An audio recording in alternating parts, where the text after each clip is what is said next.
Баршаңызға қайырлы күн. Бүгін сіздерге тез дайын болатын таңғы астың рецептін ұсынбақпын. Арнама қош келдіңіздер.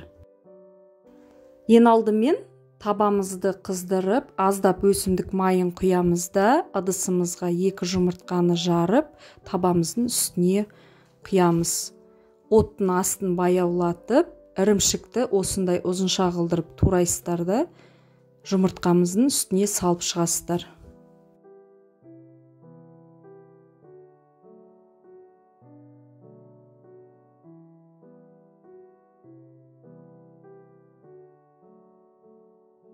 Ірімшігіміздің үстіне өздеріңіздің қалауларынша қызанақты осылай жұқалап турап салып шықсаңыздар болады.